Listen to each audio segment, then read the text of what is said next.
Um, so today we're gonna build on obviously last session, and we're gonna move a step further, and we're gonna talk about focus. So we have in the beginning the three first sessions we are going to do mindfulness training where the object is the breath. So I believe last time the object was the full breath in the body. Today we're going to talk about focus, and we're going to still use the breath, but we're going to narrow down a little bit to start cultivating this ability of really sustained attention and focus. Then next time will be the third of the basic qualities, which will be clarity, and that kind of that completes the triad of the qualities that you really want to bring into. And just imagine bringing into everyday situations, like your meeting at work or your conversation with your best friend, or whatever you're doing. Imagine being able to do that, being completely relaxed and completely focused, effortlessly focused on what's going on, and then with like clarity and high definition. So it's really we're practicing these things here, and we're training them, and we're cultivating them, and we're creating new neural pathways to support them. But the whole idea is to bring them into everyday life. And I promise you that if you can bring these qualities, doesn't matter what you do, it's going to become more efficient, but it's also going to become more enjoyable. And I don't think there's any activity that would be worse if you bring relaxation, focus, and clarity to it. I don't know. What would you do? Don't just take my word for it. Do you think there could be? Well, there's your example of the sniper. Yeah, I mean, you would be a much better sniper if you're relaxed and focused and have clarity. Unfortunately, it would be worse for everyone else, but for the sniper. So this is, of course, why, and we're getting into it. You can't. These qualities are, you could call them ethically neutral. They're just mental factors that doesn't in themselves ensure that people do good things with their life. So it kind of.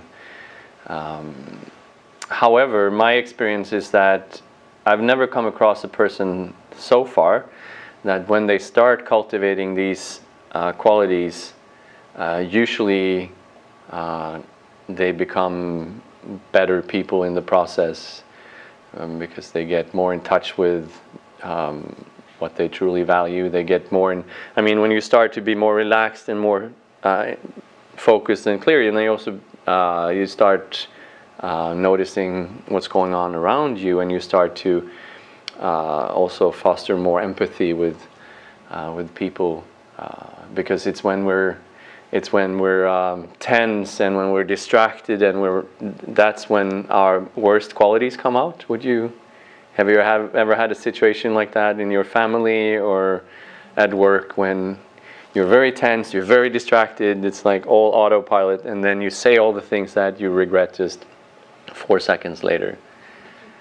So I don't know about the sniper analogy. I think maybe we actually also become kinder people by doing this. Okay, and then just a short recap of what we're up to here. So mindfulness, in Buddhist psychology, the definition of mindfulness is simply to being able to bring your attention to a familiar object of mind and have it stay there. So it's very, I don't know, maybe almost like a dry definition.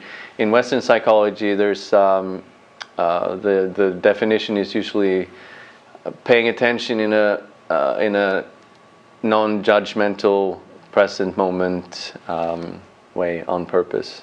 So slightly different definitions. I think they kind of end up being the same.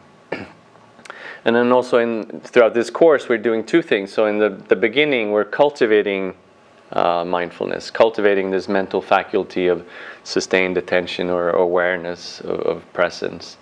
And then in the latter half, we're going to then apply this mental faculty to our own experience and start just paying attention to what's actually going on in our own experience and in the world around us. And even just when we started, we got into selflessness, which is one of the things that you can really, it's like you get this kind of, I guess, either microscope or telescope, depending on which metaphor you want to use, but it's kind of like making your mind into your own laboratory, so you can start paying attention to how your brain, how your mind actually works. So you can kind of be like a scientist of your own experience, or even be your own therapist if you're interested in that. It's much more powerful, I think, to be able to see and understand your own reactions and impulses and thought patterns, and sometimes even go to a therapist and have them pointed out for you. It's much more powerful to see it directly. Okay, so, and also just a little review of last time. So I think when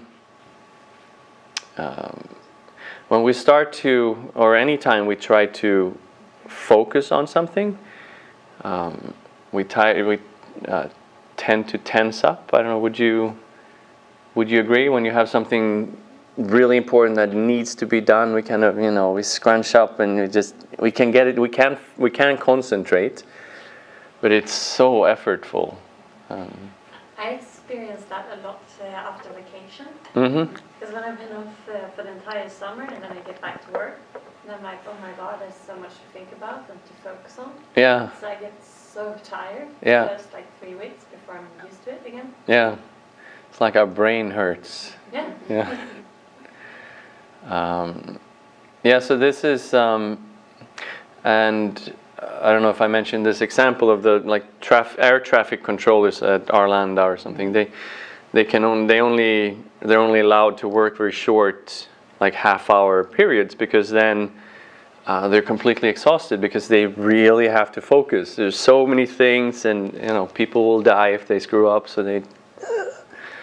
Would meditation help them, or would it be bad for them? It seems, from what the research tells us, meditation would help them tremendously. For example, there was this. This is done very early when some scientists got His Holiness the Dalai Lama's permission to seek out these yogis and just they took literally equipment to their meditation huts and did studies on them. And one of the tests, there's this very common attention test where you have a little screen and digits, numbers will show, and your task is to press just the space bar. If there's a number, you press it as quickly as you can. But if it's number 3, you don't press. So then and it goes on for 15 minutes, and people get extremely exhausted from doing this. And the error rate in the beginning, no errors, and then 4 or 5 minutes it tapers off, and then at the end of 15 minutes, people are just making lots of mistakes, and they can't focus, and they're tired. And then they did this with these yogis, and this is a book about, and this story about one guy. He did he was supposed to do 4 15 minutes tests with a break between them, but he just did all 4. And there was no deterioration in his, no increase in errors. And then afterwards, he was just happy and said, "Was that it?" No effort. It was simple. It's focus, no problem. Because obviously he had done tens of hours of focus training. So I think he would make a great air traffic controller at Would need a break. Arlanda. No, you could just need that one guy. I think you could just keep going.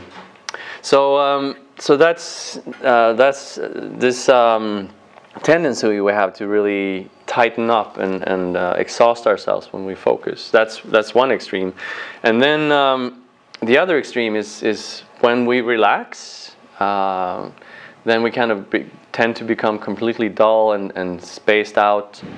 So this is when we get home after a long day and we sit down in the couch and we turn on Netflix, and it's not a very, usually not a very alert state of mind. Can you recognize that when we just crash in the couch, kind of? So we have these extremes of focus and getting things done and concentrating, and then just crashing, and then we go from. And I think you can even see it through a work day. We just go from this extreme to that extreme. So cultivating relaxation, both physical and mental, is about just strengthening our ability to remain relaxed while still being focused and still being clear, and having that as a foundation for all the different things we do. I don't know, does that make sense, or does it seem unrealistic, or I don't know, what do you say? Makes sense. And there's I don't know if Kaisa mentioned this, but there's this metaphor of a tree. So the tree is the mindfulness practice, or our so the roots that have to go really deep. That's the roots of relaxation. So that's really the foundation. We won't get very far in our mindfulness training if we're not able to relax and release. People can go for years, and they whenever they practice, they kind of tense up, and I'm gonna focus on the breath, and then you can sustain that for a time, but just can burn yourself out. So those are like the really deep roots, and then the trunk. That's the focus, the stability that we build on top of the relaxation. And with that chunk of focus, which I guess is what we're going to talk about today, then the branches and the leaves and the foliage of clarity can go high and wide. So it's really that relaxation as the foundation, and on top of that focus, and on top of that focus you get mental clarity.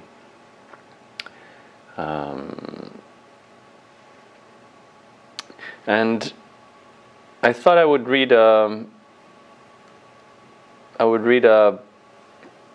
guess it's a page or two from a book that's called The Attention Revolution.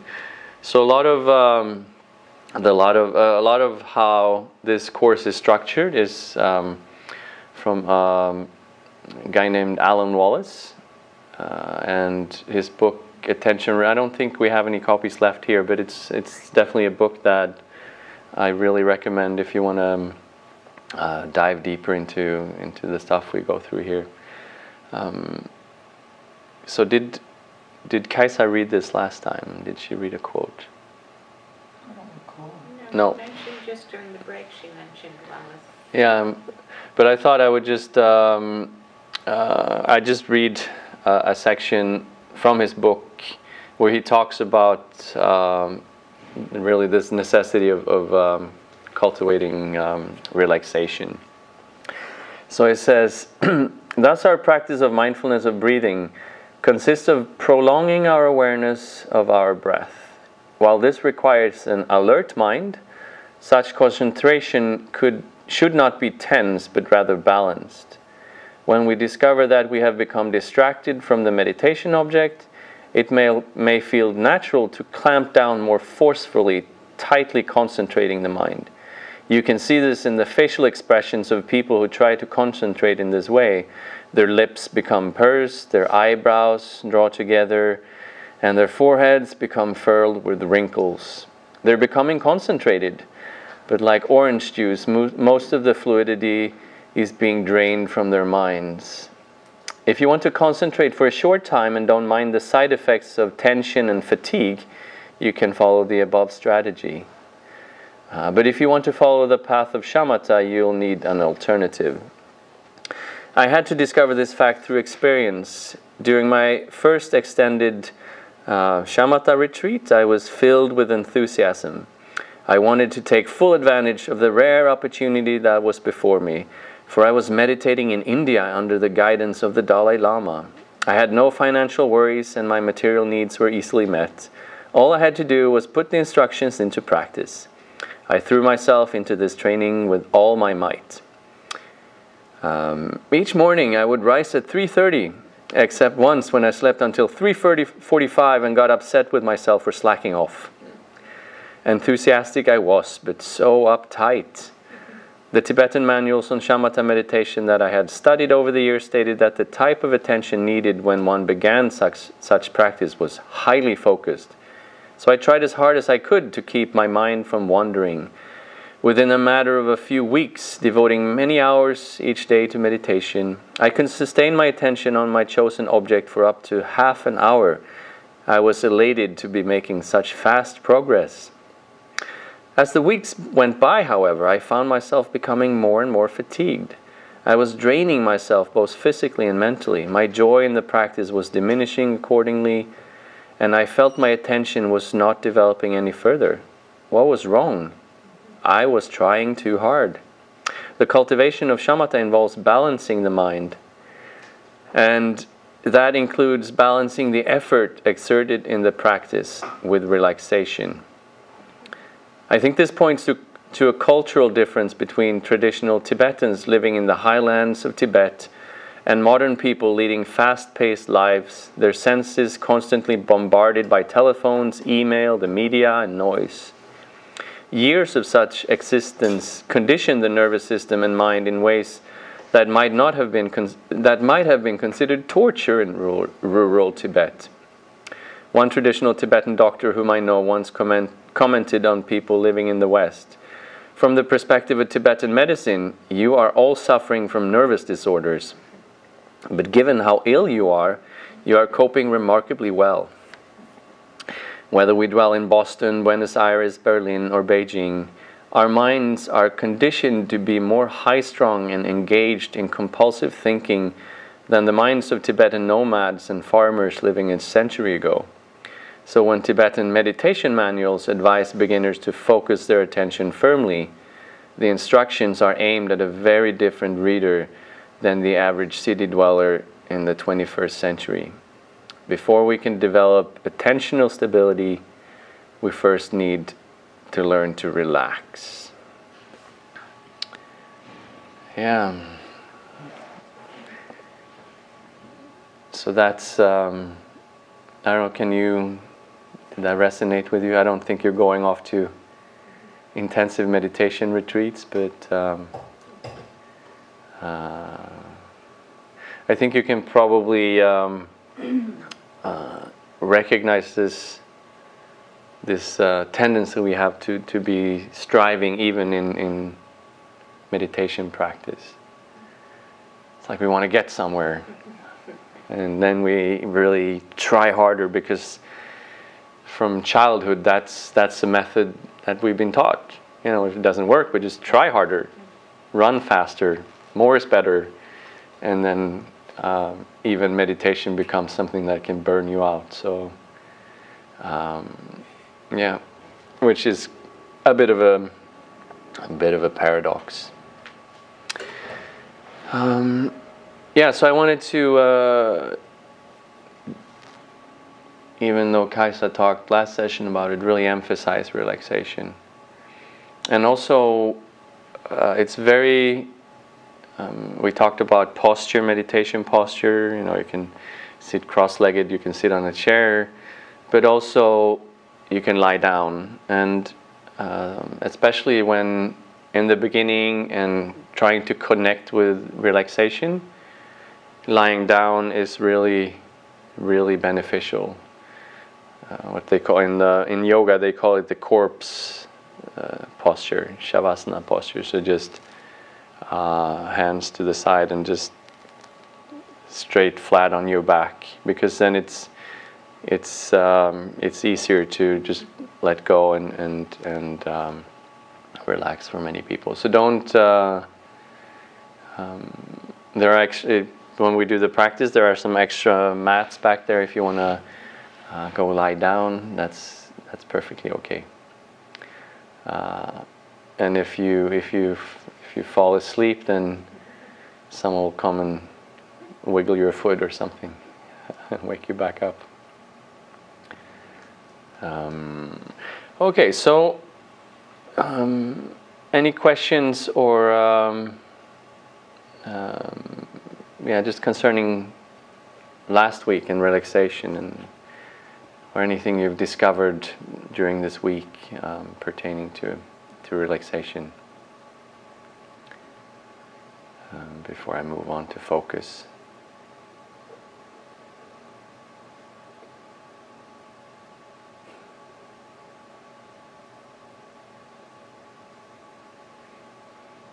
I have one thing. We touched upon it last time, but it would be interesting to hear your point of view. Because then someone mentioned, when you realize that you have thoughts just spinning around. Mm-hmm. And I've been thinking about it, when you get angry at someone. Yeah. And it's quite hard to let go. Yeah. Even if I can see that, well, I understand that point of view and everything, but I'm still angry. Yeah. Yeah.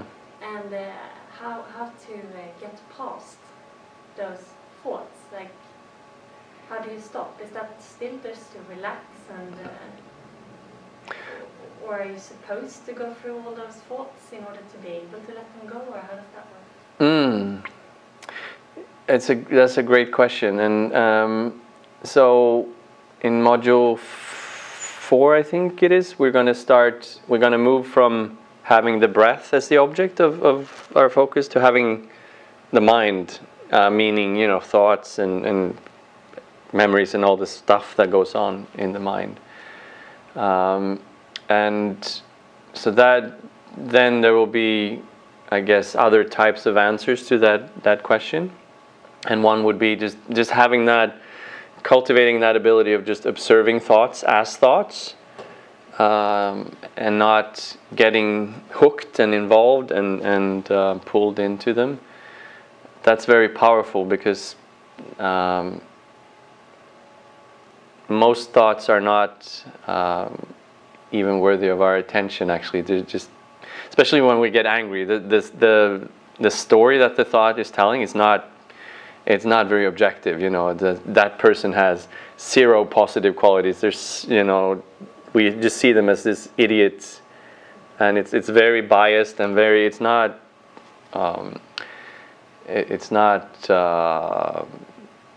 something that we should take too seriously. So it's better to calm down and then kind of analyze.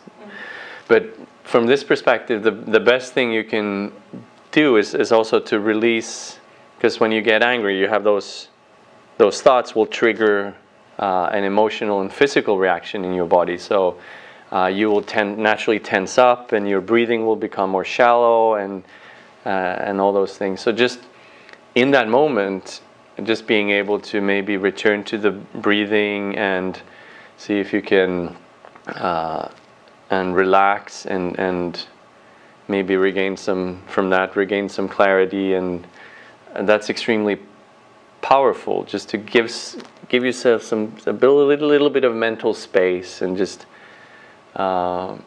because it's usually not it's when we're really angry, it's better to not have that conversation right then. It's better to just calm down, relax, and then we can come back when we're more reasonable, I think. So if we have this ability of instantly using the breath to tap into relaxation, it becomes very powerful, because then instead of following the story of anger, we can just breathe and relax and create more space. So I don't know if that makes sense. I think it does. Yeah. I found that one thing that helps is stop breathing, you know. You breathe, and then you pause, and then you breathe, and then you pause. And, I mean, that's, at least it's worked for me when I've gotten very angry or bad situation. That's before I ever heard about meditation or anything, but it seems to be related to... Yeah, and I think for me, I'd see it as a way of really bringing attention to the breath. And well, what I've read is that the emotions actually go away very fast, but your thoughts keep reigniting them. Yes. So you get into the state, you know, what that guy said, really insulting, and then you calm down, and then the emotion goes away, and then you think about it again, and it comes back. Exactly. And that stop breathing thing sort of just cuts that. Yeah. So the half-life of emotions is extremely short. Yeah. Usually we're talking seconds or maybe minutes. So the only thing we have to do with anger is really wait. Then, you know, anger or any emotion, you know, it doesn't matter. It arises, it stays for a while, and then it just subsides. Yeah, but you have to stop igniting it. Exactly. So we're throwing gasoline on the fire because we feel righteously, you know, upset, and so when we start settling down, then that thought comes again. But why did he say that? Or why did she do that? And so then there it goes again, and then so we kind of keep really pouring gasoline on the fire. And I mean, there's nothing wrong with anger. I mean, it's anger is not a problem, but it becomes a problem if we just keep feeding it, and if we can't ever release it and let it go. Emotions were probably designed evolution-wise for living in the Paleolithic age. Yeah. And anger was, if a stranger is coming towards you and looks hostile, anger is good because you're going to survive. Yeah. But today, it's an email, so I mean, maybe we're sometimes overreacting. Yeah. Okay, so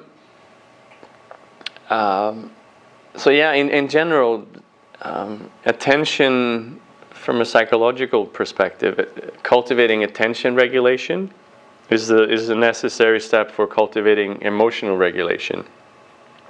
So what we're doing here with the attention training, if we want to call that, is really equipping ourselves with the tools that we need to better manage our emotions and just create that mental space to make better choices and all the rest of it, and understanding our own reactions and emotions and inner stories better. But it has to start with training attention skills. Otherwise, we're kind of lost when things get too overwhelming.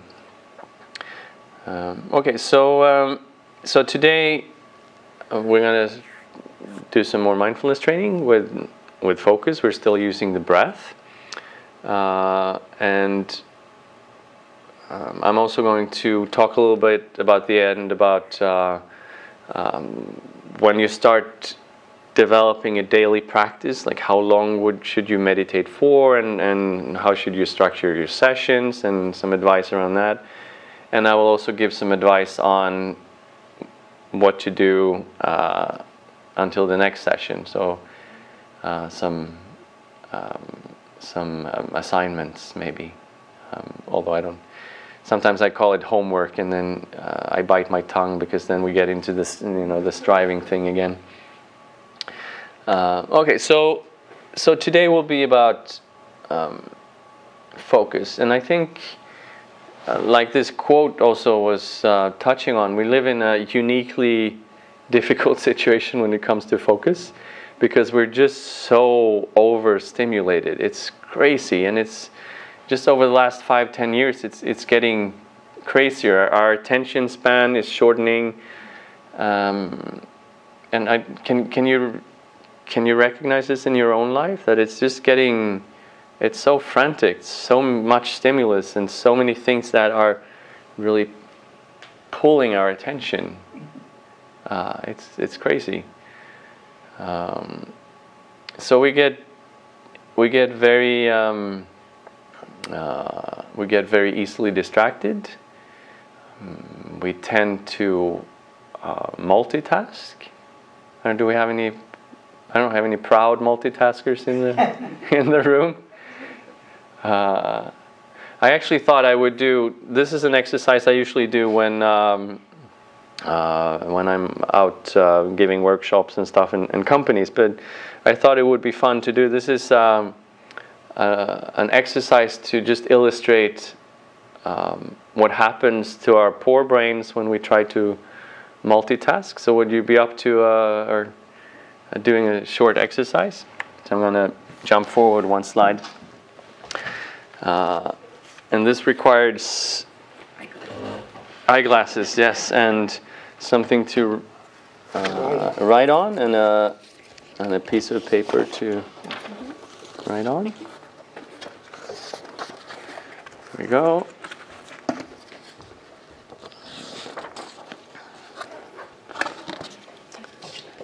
And there we go.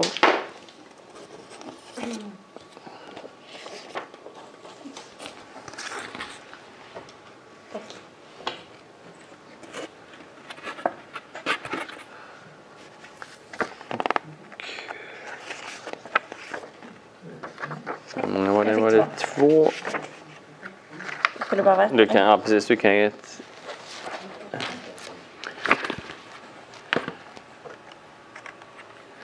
And then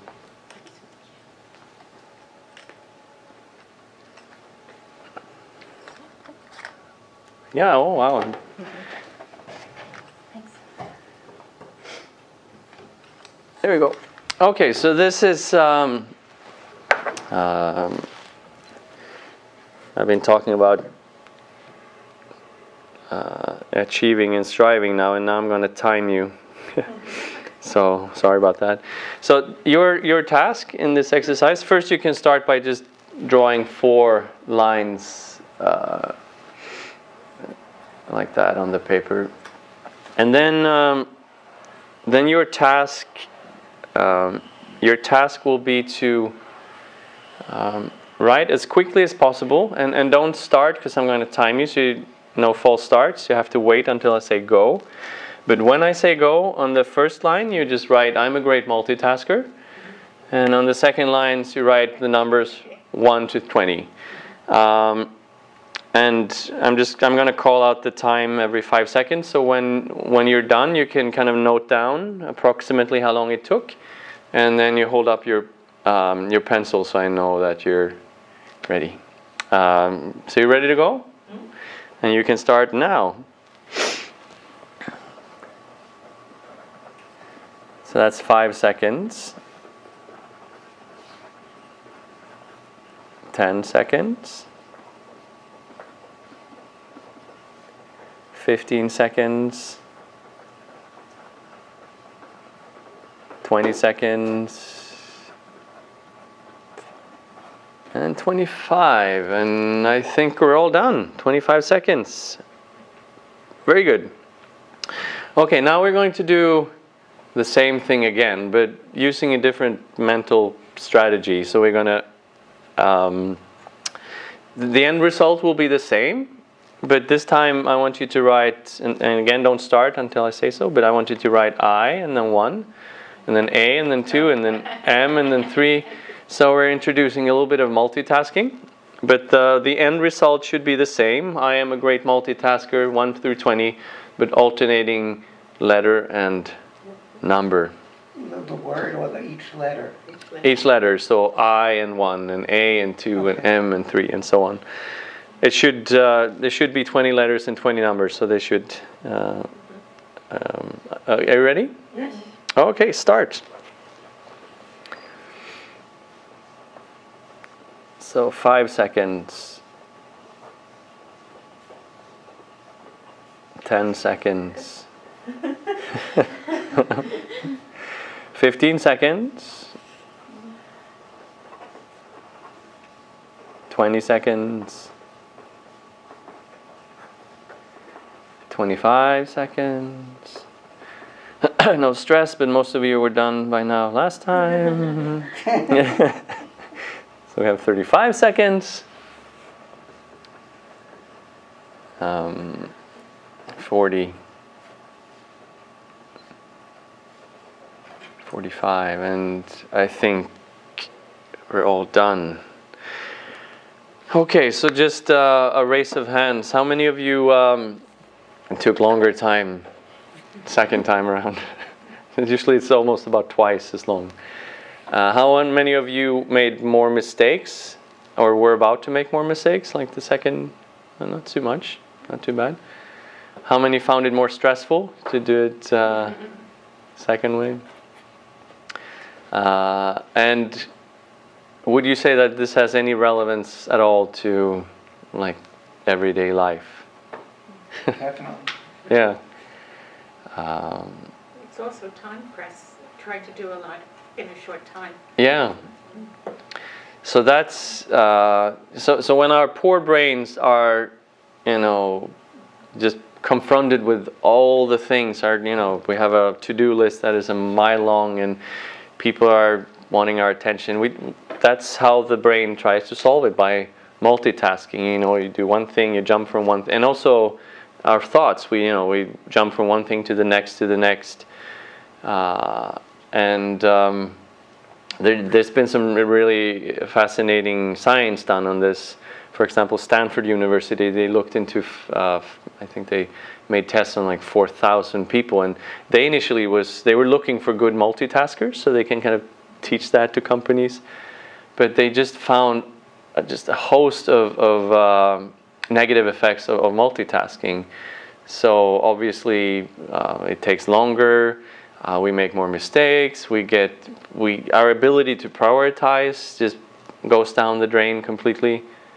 I don't know if you've ever done this thing where you're writing an email and then you start to think about something. You open up a browser and click, you're 7 links away looking at something, and then can't remember why. And then in the afternoon you have these like 3-4 half-written emails that are kind of below everything.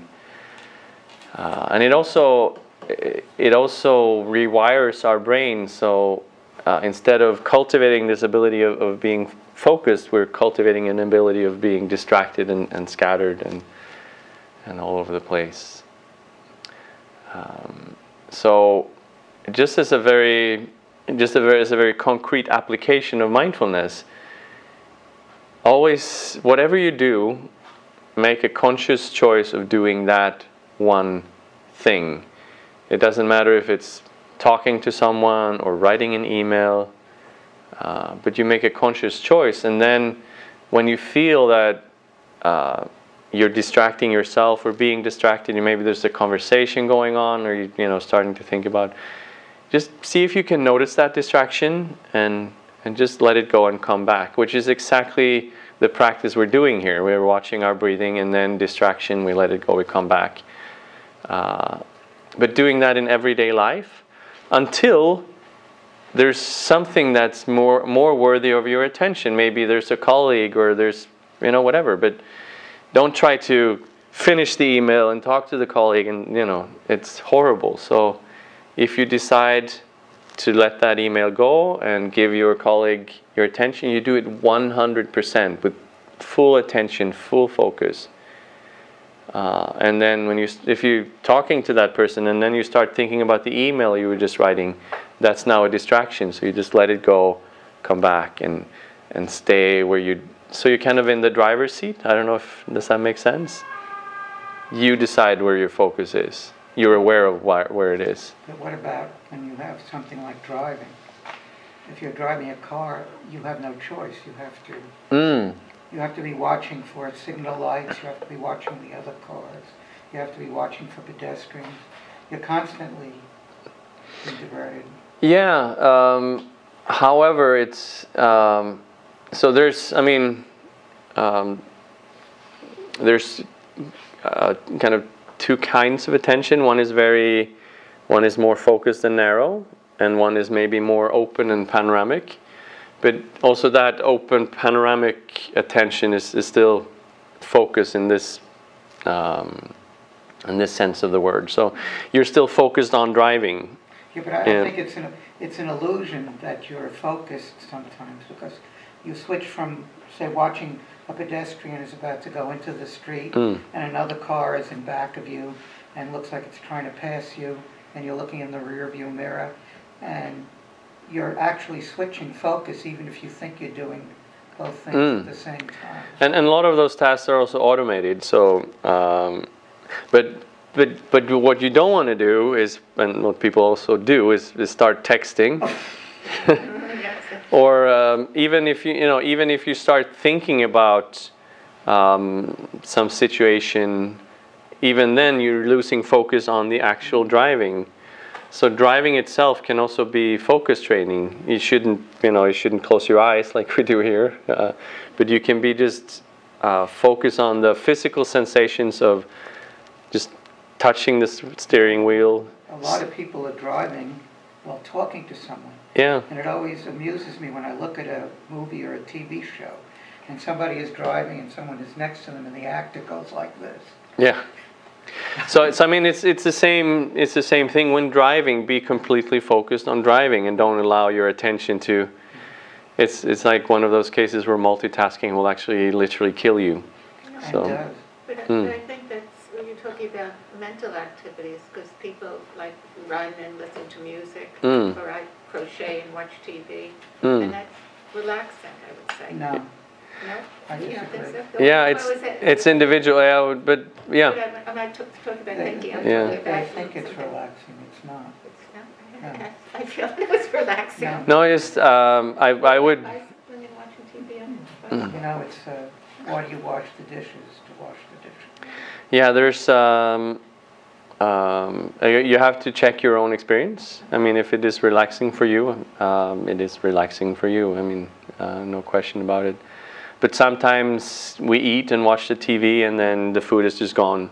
For example, or we have a bowl of potato chips, and we taste the first one. Oh, this is nice potato chips, and then suddenly the whole bowl is gone. There's one left, and then we taste the last one because it's the last one. So now we're paying attention again. So we pay attention to the first chip and the last one, and in the middle is just this gray mass of really useless calorie intake because we weren't there. Yeah. So, but I hope this. I just wanted to tie this into how we usually go about our days, because our brain, we can't multitask. We can only focus on one thing at a time. But then our brain can switch. But every time we switch, it takes some time. It takes some energy. Things has to go out of our working memory. Other things has to be put in working memory. All this is draining. All this slows us down. All this also this is one of the main contributors to stress, because not only do we have to worry about the thing we're actually doing, we're constantly reminding ourselves of the million things that we should have or could have or would have been doing, which is causing stress. So if we want to be relaxed, again, focus is really, really key. As soon as we start mentally multitasking, then we're just creating stress for ourselves. Yeah, so this training is really about reducing multitasking and becoming, serial taskers. It's like someone juggling, They take one ball, they have complete focus, and then they let it go, and then they take the next one. I know there's a lot of balls, but as soon as if you start thinking about the ones up there, it's just going to be a big mess and fall to the ground. So become really great serial taskers. Put yourself in the driver's seat. And then this is the first step also of pacifying that overactive mind. And I think that relates to your question. How do we let all these thoughts go? Who ordered them anyways? what's going on? It's just all these thoughts. But this is the first step of really starting to calm that mind down. And module 4, we're going to really have the mind as the object for our focus. And then also with the insight practice, that's going to be really helpful. But I think personally, if there's over almost 20 years of doing this, I think I can honestly say that it's at least a bit more quiet in here. So that's been a benefit. Not so crowded. Okay, so any questions or comments on that? Usually I get some pushback on the multitasking thing. There are so many things.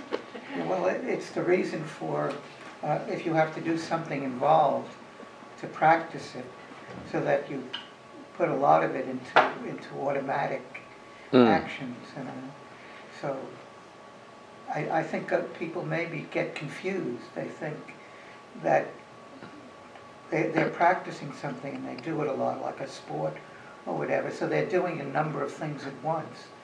And then they decide, well, they're multitasking. But there's actually, as you pointed out, something else going on. Yeah. A lot of it has been automated in the room. And then they go over to regular life. And I think it's a terrible problem for our society, because clearly people get killed all the time by people thinking they're multitasking. And I've actually been run into somebody in the back of my car while this person was speaking on their telephone, on the mobile. Came out of the car holding the mobile. Yeah. I was this close to killing someone just last Wednesday. Actually, there was a green light. There's a car in that lane, and I was just driving because it was a green light. And then stepping out in front of my car was a girl watching an iPad. Oh, no. And I slammed the brakes, and I was able to stop, but she was, and I don't think she even noticed that this happened, because she just kept walking with her iPad. It's just, so that's bad multitasking if there's any, yeah. But another comment, I'm just thinking that everything we do, it's just like built on multitasking. Yeah. It's like when you work. Yeah.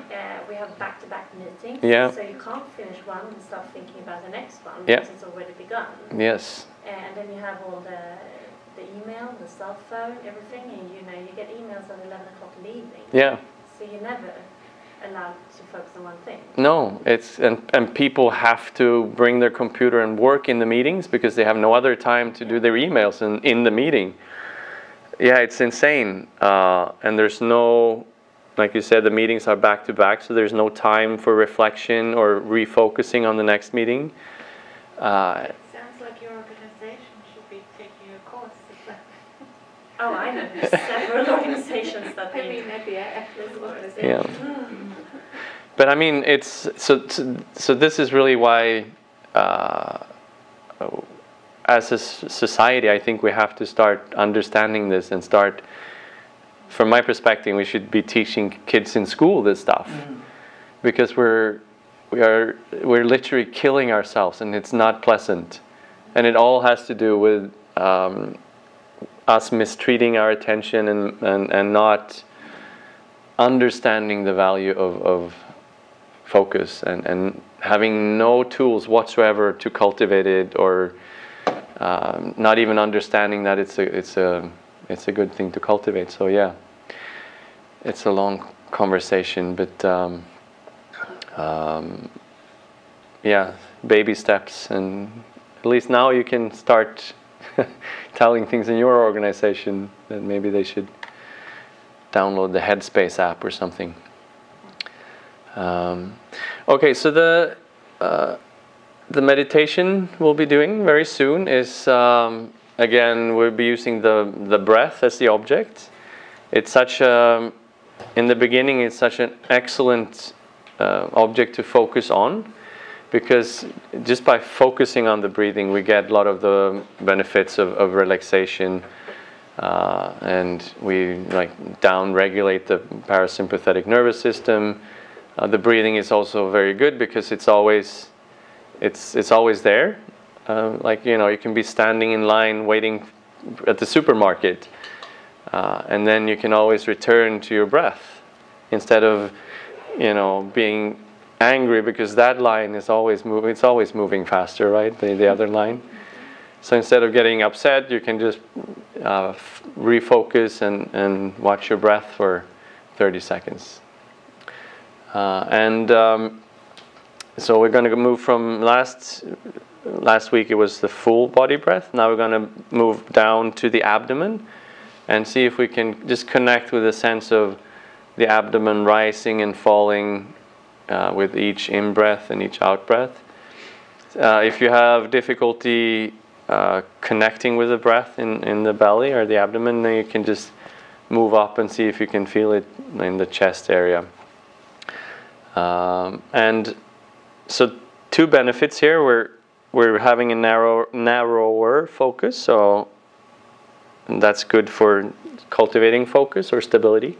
So we're kind of focusing on one area, just as physical sensations in the abdomen. And it's also, we're bringing our attention back, which has this kind of grounding and also stabilizing quality to it. And when we do this, so first of all, we don't have to breathe in any particular way, like slow or deep or anything like that. It's just an object of our attention. And also what we focus on are the physical sensations. So see if you can be curious about how it actually feels to breathe. What's happening in the abdomen. And don't like visualize the breath or think about the breath. It's just pay attention to what's actually happening, just actual physical sensation. Your hands on your abdomen, or does it matter? Yeah, you can, especially in the beginning, you can put your hand there to just kind of connect and then, but usually just have your hands rest where it feels comfortable. And like before, have a straight back, but try to be relaxed. And follow the whole. So we try to have this continuous mindfulness. So we follow the in-breath, and then we just follow the out-breath, and just keep going for as long as we can. Then we'll get distracted. And I'll guide this a little bit. In the beginning, especially, we can use the out-breath as a way of relaxing. So there's this natural release with the out-breath. And then we can use the in-breath to kind of sharpen focus, because that naturally happens when we breathe in. We get more oxygen to the brain. So that's a good way of using the in-breath to sharpen focus, and using the out-breath to relax. Because again, we want to hit that sweet spot of not tensing up, but not becoming dull. So it's so out breath to relax, so we don't tense up, and then in breath to make sure we don't go into dullness and just nod off. Not good for focus.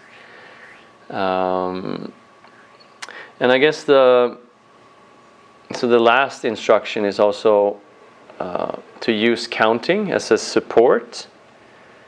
So you can breathe in and breathe out, and then count 1. You breathe in, breathe out, and count 2. And then we keep going until we get to 10. And when we reach 10, we go backwards. So 9, 8, 7, down to 1. And it's so the main practice is really paying attention to the breath. That's the focus object. But in the beginning, that counting can really help because it kind of cuts a lot of the associations going here and there. Multitasking. It is multitasking, in fact, but in the beginning, it can be supportive. But if you find it distracting, just don't do the counting, because it is actually, in a sense, you're not having full focus on the breath. But I would encourage you to try it in the beginning, breathing in, breathing out, counting 1, 2, up to 10, and then backwards. Because it's very helpful, because you will become distracted by your own thoughts, by sounds, by memories, by physical sensations in the body, and then you will start thinking about other things. And then you suddenly notice, I'm not counting anymore. And then you can just release that distraction, return your attention. You can also make sure you relax again. And then you start again observing your breath and counting your breath. So it's like a good like little alarm. If you're not counting anymore, then you're distracted. So it's helpful in the beginning. And also, since we're stopping at 10, suddenly you'll notice that you're counting 18, 19, 20. This is like the autopilot has taken over. And that's also good to notice, because then you just release that, come back, and start from 1 again. And so whenever you get distracted, don't try to think, where was I? Just start from 1 again. It's not a competition in who can get to 10 the quickest or the most times or like that. Okay, so any questions on the instructions, or make sense? So we're going to do 20 minutes of this meditation. I'm just going to see if. Yep.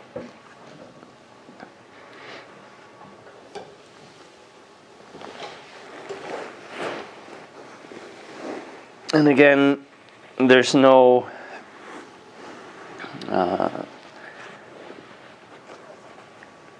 problem lying down if you want to do that. You can sit on the floor, you can sit on a chair. All of these are fine. The important thing is to have a reasonably straight back. Otherwise, it's very easy to go into dullness and kind of space out. But then again, of course, you also don't want to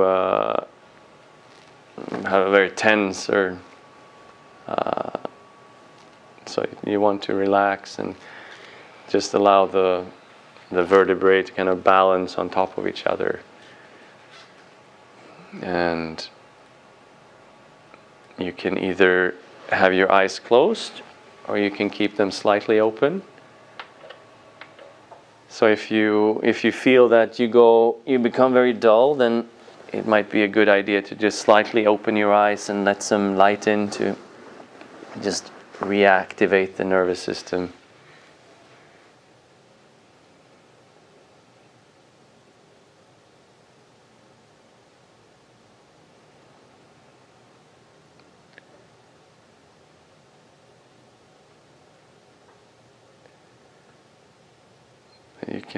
First of all, you can start by maybe just scanning through your body.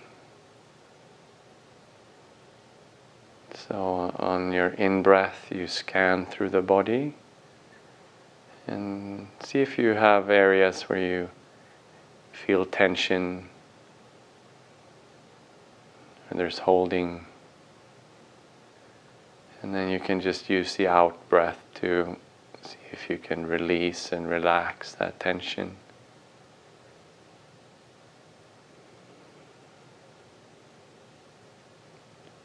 Or release and relax the area around that tension.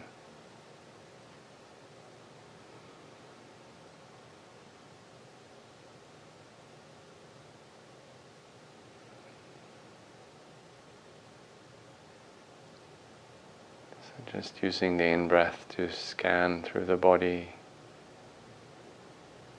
Maybe your face is tense. Maybe you have that little furrow between your eyebrows, or So see if you can just relax your jaw, relax your forehead.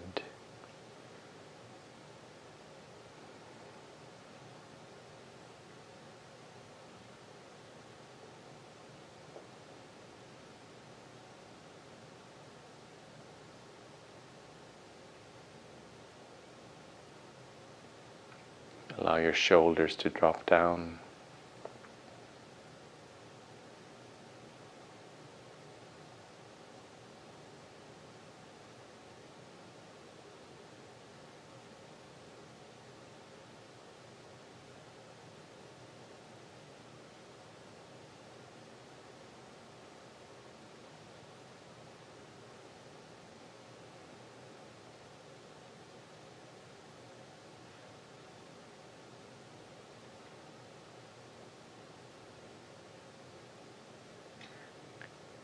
And also pay attention to your mind, what's going on there, and see if you can release thoughts of the past or the future.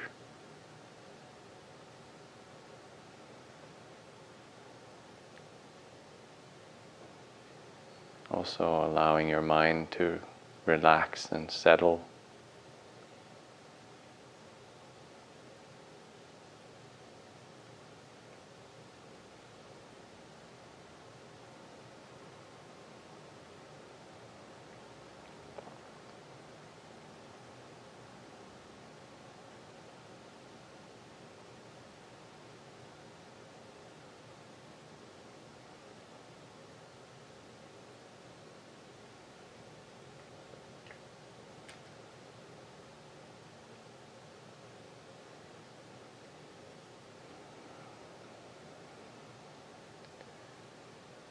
And then you turn your attention to your breathing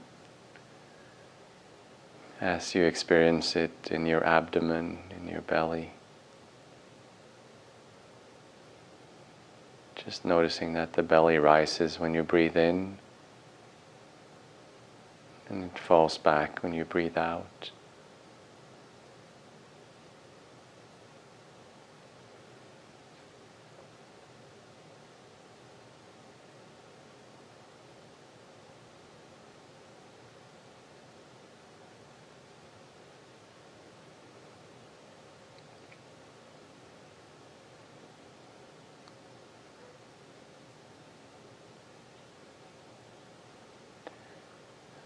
Being curious about how it actually feels to breathe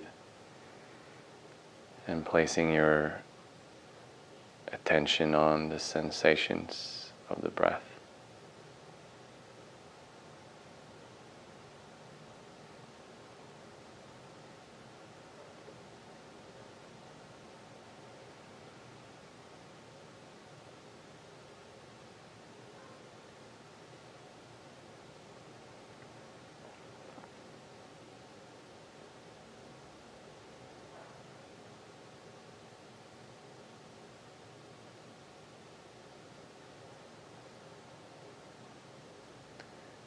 And if you want, you can also add the counting. So you breathe in, breathe out, count 1, in, out, 2, up to 10, and then backwards down to 1 again.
when you notice that you've become distracted and your focus is no longer on the breathing, distracted by thoughts or memories, sounds, see if you can just gently let go of that distraction. Just relax and bring your attention back to the breathing again.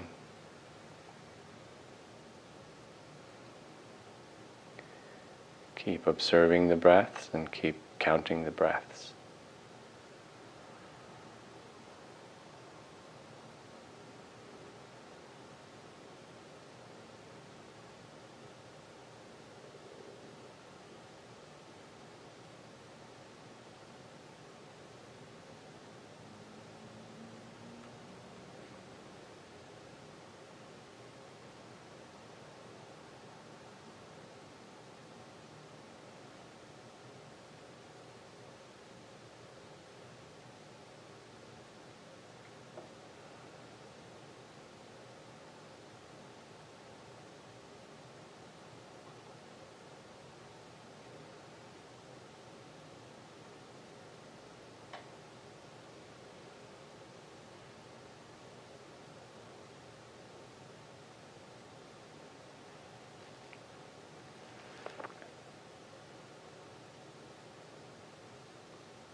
So there's this constant movement between noticing distractions,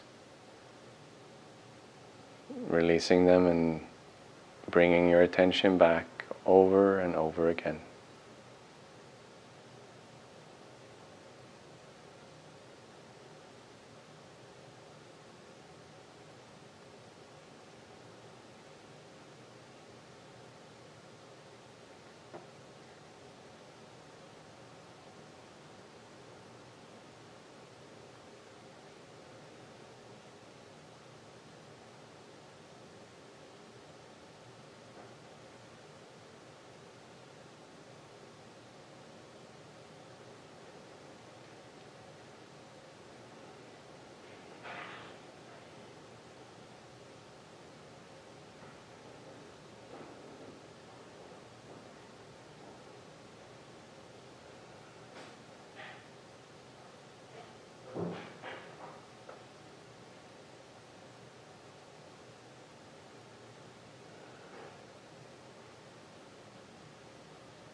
So just notice, where is your attention right now?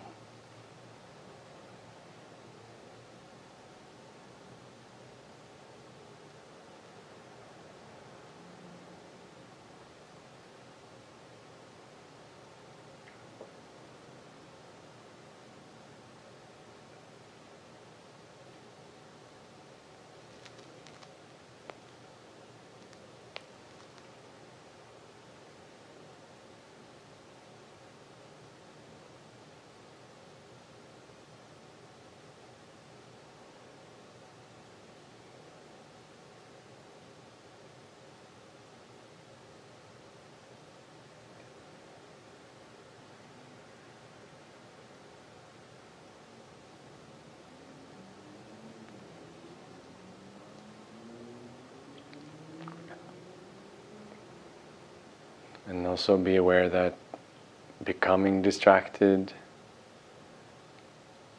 losing track of the breath is not a problem. It's just what happens. And every time we catch it, that's a moment of mindfulness, of awareness, allowing us to just gently return to the breath.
Okay. 20 minutes of focus training. How did that go? Great. You know, I usually use my nostrils, Mm-hmm. and I thought it would be very hard to transfer to the diaphragm. Mm-hmm. It was very easy, no problem. That's In good. fact, I felt it was even a little stronger, so Mm. glad to have tried it. Yeah, it's good to play around with different objects. Well, Yeah. I was always worried, what do I do if I get a bad cold? Yeah. Now you know. You know, I find I'm concentrating a little too much on my breath, like either holding my breath too much or breathing too fast or whatever. Mm. Maybe that's, I'm not relaxing my breath enough. Yeah. It's hard to, Trying to control it I somehow. think so. I think so. Yeah. Yeah, just see if you can just... Not all the time, but I'm not as loose as I should be. Yeah. If you notice you're doing that, see if you can just take some time and really use the out breath of like releasing and letting go. Yeah, so I think you should go for the feelings caused by your breath, not the breath directly, but the feelings of the diaphragm moving, or the nostrils or whatever. Because if you start to concentrate on the breath, then you get into this controlling thing. You start to control. Controlling it too much. Yeah. And I mean the breath is just it's an abstract, it's a mental label. I mean there are only movements of various sensations, and that package would then kind of label it breathing. But I mean, yeah, it's just an idea. Yeah. Okay, no worries. So did any find that there were many thoughts, distractions, or what's happening? I feel very dull today. Yeah. Less sleep. Oh yeah. That's always a challenge. So that meant there was more, like mental wandering, or. Yeah, and I would go to sleep. I would fall asleep if I wouldn't open my eyes again. That's good. Notice it like this. Yeah. The nodding meditation. Yeah. Yes, I got. Yeah. Yeah. Someone else had their hand up on distractions. Anyone want to share what kind of happened? Well, I study mathematics, and so you think a lot naturally. Yeah. Sometimes you get immersed into the problems very, very much, and sometimes they come back, especially when you have an open one. So you started solving math. I was just thinking about like some things how you could maybe do it. Yeah. You solved it? Need to meditate some more. Yeah. And that is really one thing that they say there's this connection between meditation, mindfulness meditation, and creativity. And one thing I really find is that if you can use the space to really let go of things, that usually it's not seldom that then after the meditation kind of like it's like the answer pops into your head almost. So instead of doing what I have to solve this, and then we keep repeating and you just go in loops, just having this ability of just actually letting go, it can be very powerful. Is that letting go? Because I'm not sure, but I get a little frightened sometimes because I feel like either I'm relaxing too much. I don't feel like I'm going to sleep, but I feel like sort of like this. Is that a result of meditation? While I'm trying to meditate. So it's like... I don't know, it's sort of almost like a dizziness or something, and then I go like this. Yeah, I don't... It's sort of like a fear maybe that I'm getting relaxed too much. Yeah. I try to say what it is. Yeah. No, I mean that's... it's just letting go can definitely trigger like fear, because Is that probably what it is? Yeah, because we want to be on top of shit, Sorry. Yeah, sort of. Yeah. We don't want to let go. We want to have we're so used to have a sense of control. Right. You're like in losing control. Yeah. But are you supposed to try to go with the losing control? Or, Yeah. That's what I was. Just try to. Just let go. chill out. Nothing bad will happen. I think. But it's interesting to just notice that it's almost like sometimes when we're falling asleep, we can. Have you had that sometime? You know, it's like a fear of releasing. Yeah. But Okay. is that good in a way? Because does that mean that you're starting to relax? Yeah, it usually does. Yeah, it's good. It's usually a good sign. So just allow it, and then you have another thing that will be distracting you, because that reaction will then trigger some thoughts, and then you have more things to let go, maybe.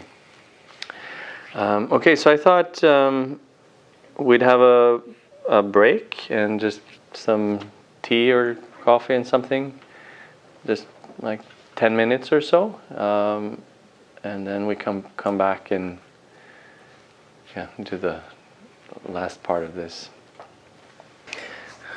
Okay, so I just wanted to talk a little bit about your daily practice, and I was very happy to hear that you actually have started to cultivate a daily practice, because it's all it's really all about creating sustainable habits. I mean, coming to a course like this, at least you get to do some practice every Monday evening, and then hopefully you get enthusiastic about it. But unless you can transform that into something that will continue, then it's not going to be very useful. So, and I think one of the things that can happen in the beginning is that we try that, we think that we need to we tend to emphasize quantity over quality.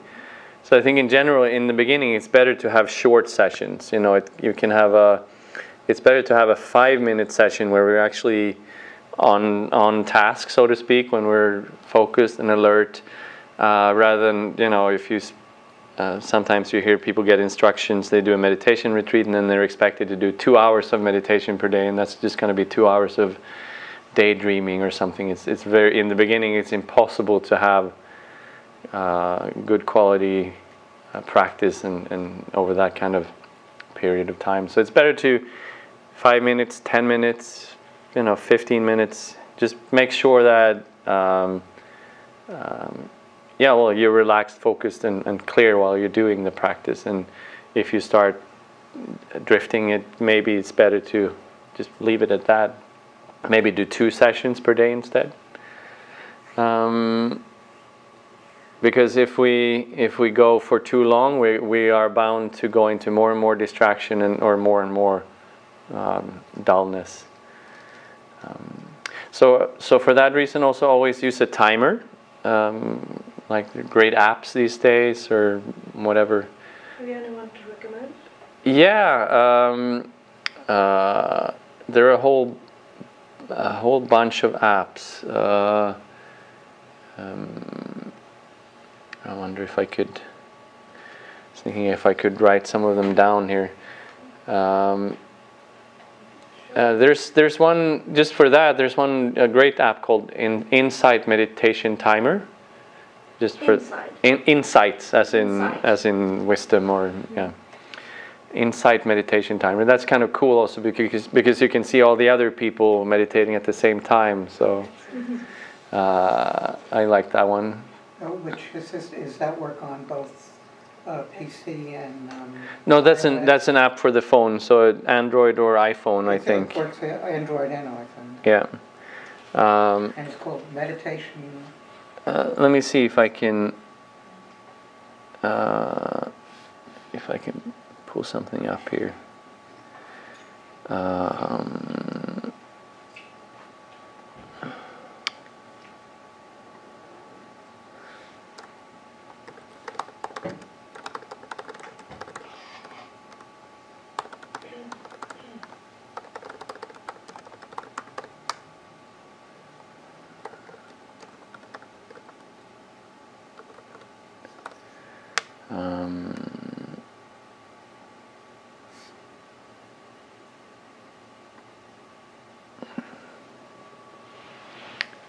insight meditation.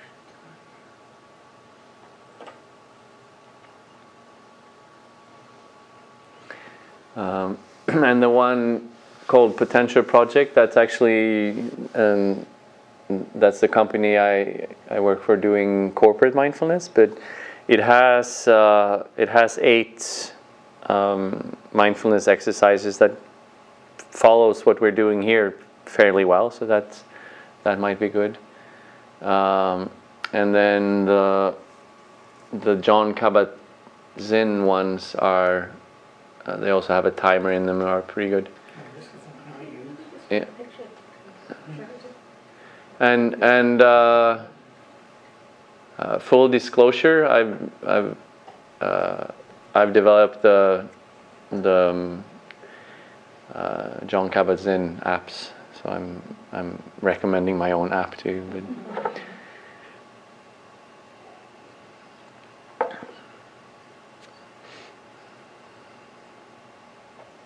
Do you never recommend to follow anyone else's voice, or just the timer, the bell? I think that's. Oh, sorry. Did I take it? No, Sorry. Take a picture. Yeah. I think it's very individual. I think in the beginning it's good to have the guided meditations until you kind of internalize the instructions. Then personally I find it's better just to have a timer once you have like the instructions down. But I mentioned the beginning. Yeah, in the beginning it's good to have it guided. Then there's certain types of like something called the body scan. That's very hard to do without guiding, for example, I find. So, but just experiment. You can always try both and see what works best. But the reason you want to use a timer is that first of all, I should say you should try to do your practice at the same time every day. So also a way of creating a habit. So say you're doing it in the morning, then you set your timer for 10, 15, 20 minutes, whatever. And whatever happens, you don't get up.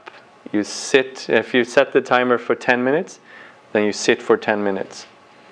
Otherwise, we get into the habit of sitting down, and then I'm getting a little bored, and I have so many things to do. So then, we're off, and then we create the habit of a very bad mental habit. So it's better to, if we have set 10 minutes, even if it's the most boring 10 minutes of your entire life, please stay and sit, because it's only 10 minutes, so you should be able to do it.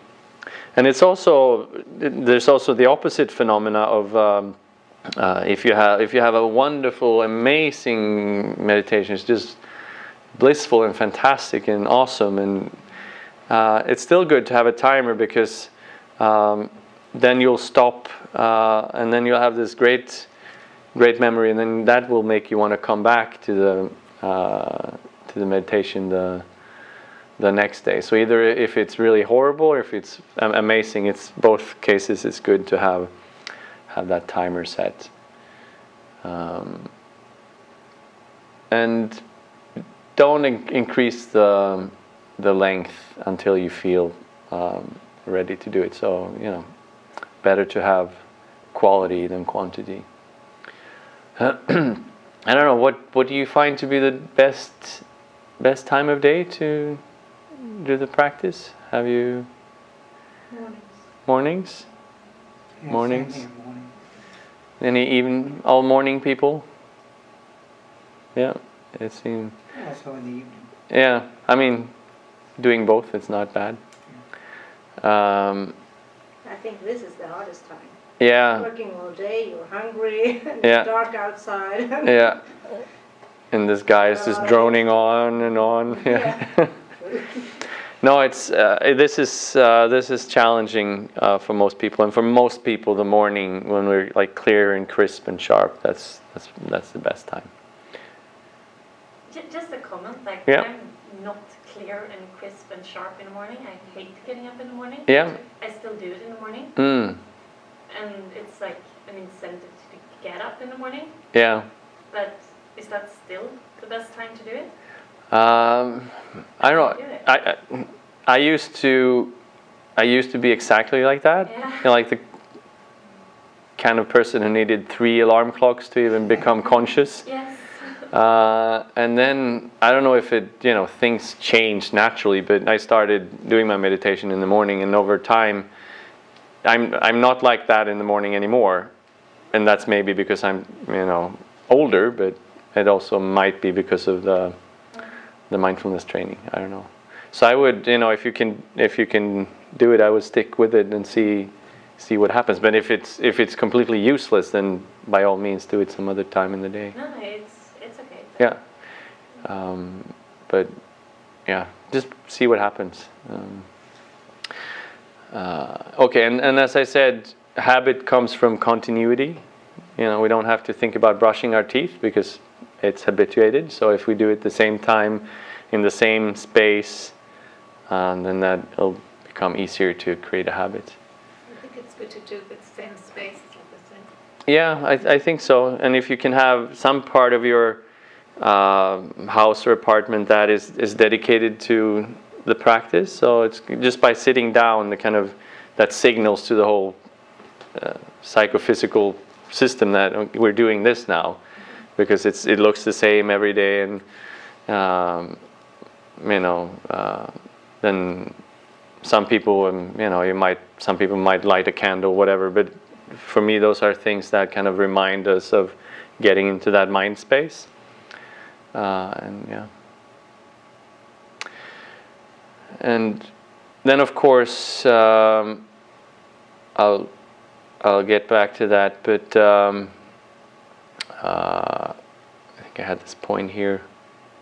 Yeah, I'll just before I get to this week's practices, I just wanted to check if there's any lingering questions or comments, anything that's unclear about the practice, or anything you've been struggling with, or anything that needs clarifying, or anything you want to share that was that you found helpful, or just. I find it quite difficult to find that when you said balancing, Yeah. like relaxing and focusing, because if I'm at work and I constantly try to relax, I'm not as efficient. But I don't want to be on all the time either. Yeah. I just find it difficult. Yeah, it is. It is difficult. But we're kind of like, imagine you were a chess player and you tried to play your top game chess for 8 hours without any breaks. It doesn't. Or if you were a professional athlete and you never had any breaks, any mental downtime. It's just we fool ourselves if we think that's the way to be efficient. It's really not. We're going to lower our average if we try to be engaged all the time.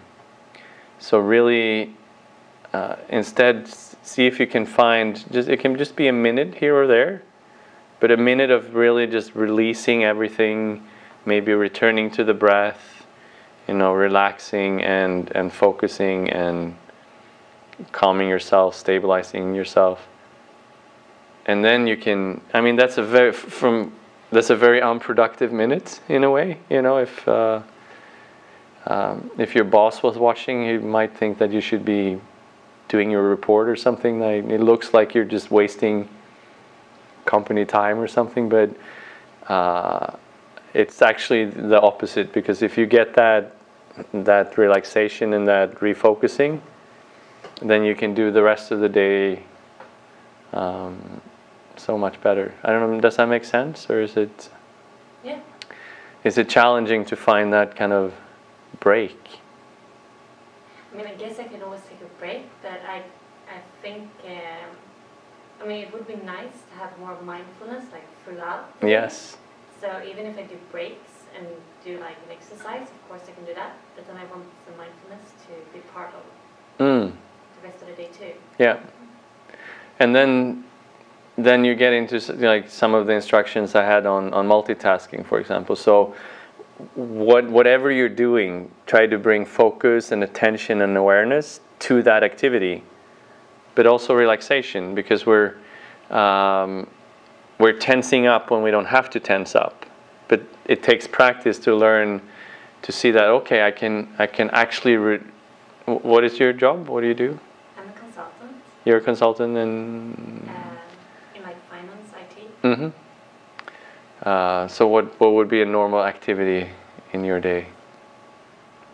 A lot of meetings, Mm-hmm. a lot of emails. Yeah. Yeah. So meetings, perfect example. See what happens if if someone is presenting, and you make a conscious choice to be 100% focused on them. You make them, it's kind of like the breathing almost, like you make them the anchor of your attention. And you try to relax and have a stable, continuous focus on them. So then that becomes your mindfulness practice.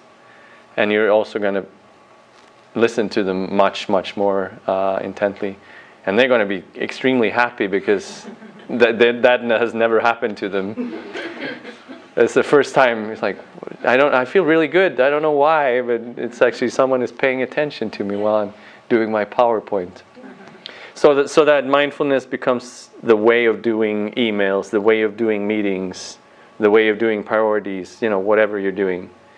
You bring mindfulness to that. Yeah. Okay, thank you. Cool, yeah. Let me know how that goes. Yeah. Any other questions or comments? I think it's interesting in terms of you working with organizations.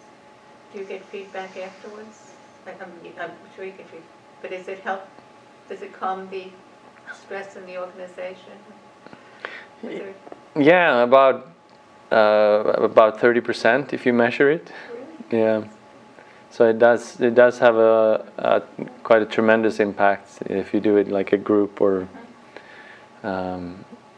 people are also affecting each other and starting to work in more wholesome ways, I find. And then you always have people who say, "Oh, it has this amazing impact because now I'm actually paying attention to my kids, and I enjoy my walks more." I mean, lots of different things happen. It's not just like in the workplace.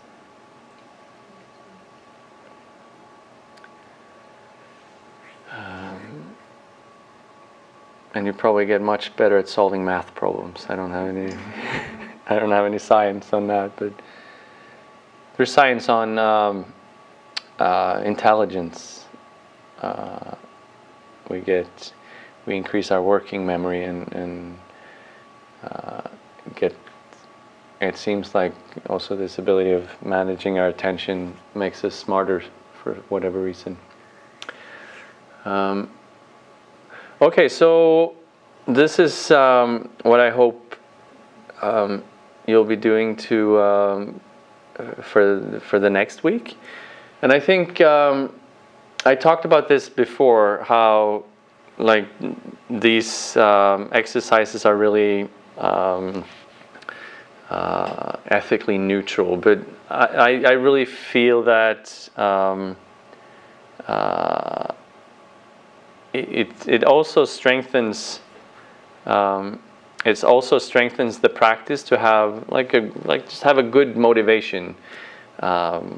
So when you start the day, I think it's just consider, especially if you're sitting down to practice. Why should I do this? Why would I want to develop these qualities in myself? And personally, I think it's one good reason would be that you do have an effect on other people. So how do I want to show up for others? Well, probably, if you can be relaxed and really present with people, then you can also tune into them and be there for others. I think that's a really good, just a good motivation. Like, why practice mindfulness? Well, of course, to reduce my stress and whatever, but also maybe to to see what I can bring to others, my friends, my family, my coworkers, whomever. And then this week it's focus training. So again, 15 minutes, paying attention to the sensations of the breathing in the abdomen, releasing distractions when they arise, counting the breath if that is helpful. That will be the practice. And then throughout the day, see if you can like have these mindful breaks. So whenever if you can catch yourself when the autopilot is activated, or you're agitated, or you're tense, and in that moment, see if you can just return to the breathing, let go, and follow just 3 breaths. It can be just incredibly powerful, just going from this horrible state of mind to, in 15-30 seconds, to something completely different. We can reactivate like the prefrontal cortex in 4 to 5 seconds just by refocusing. So it can be very powerful to have those breaks. And just release, notice tension, release it on the out breath. And so see if you can kind of season the day with some mindfulness. Kind of like when you have, if you have a nice dish of food, just a little seasoning in there will kind of lift the whole experience. We don't have to have a lot of salt or spices or whatever. So the day, if we can just, season it with some mindfulness here and there, it kind of elevates the experience of the entire day. It doesn't have to be much. It can be small doses. But just try to, I don't know if that metaphor works at all, but just, season your day with mindfulness and just try it and see what happens. And the difficult thing is to remember. So see if you can have reminders, you can set it in Outlook, like a reminder. It goes bing and so mindfulness, nice. Or when the phone rings, instead of answering on the first signal, just let it ring, and then you return to your breathing, and you refocus, and then you answer. It's going to be nicer for the person calling you as well. And also just catch. We have this action addiction, these triggers, these impulses that always are pushing us to just act and do and fix, and see if you can just maybe when they come, just watch them and not follow them. And then end the day by when you're about to. So one thing you can do, you can sit down on your bed, and you can do some mindfulness practice on the breathing, and then you can lie down, and you continue to do the practice. Continue focusing on the breath while lying down, and then when you feel that you're starting to get drowsy and it's time to kind of segue into sleep, then you stop the meditation, and so maybe you can roll over on your side or whatever, but something that clearly marks that this is the end of the meditation and now I'm kind of segueing into sleep. That's can be a really good way of falling asleep and ending the day. I don't know, has anyone tried doing the meditation in the evening like that, or what has been your experience of? Not good. Okay, in what way? It gets my mind going more than I really would like, and then I find it harder to get to sleep. Okay, that's interesting. It's sort of the opposite of what. Yeah, then that's a bad advice. Well, it's very individual. I don't know. Yeah, I think for many people, usually when we're about to sleep, there's a lot of thoughts, like the whole day and tomorrow. So then, just using the breath as an anchor and letting go of distractions, that will allow us to to release those thoughts and become more relaxed, and then just kind of glide from there into sleep. So it's probably true, because I read an article in the paper about 2 weeks ago how the Army gets the American Army gets soldiers to go to sleep, and it sounds very much like mindfulness, following the breath and stuff, and that's apparently the way that soldiers are supposed to go to sleep. They learn that. Yeah, in that article they were talking about using imagery. It was to imagine you were on the ocean in a canoe, and it was black. I don't think that's quite the same thing as what... No, not quite the thing. Same thing as this. I tried it. It didn't work for me. Yeah, counting sheep. Actually, what I do is I try to do mathematics, and my head puts me to sleep. It's too complicated. Seriously, it's really Okay, but yeah, so we have beginning of the day, and then we have during the day, and then we have the end of the day. So really mindfulness throughout. And I think that's what I had to share with you tonight.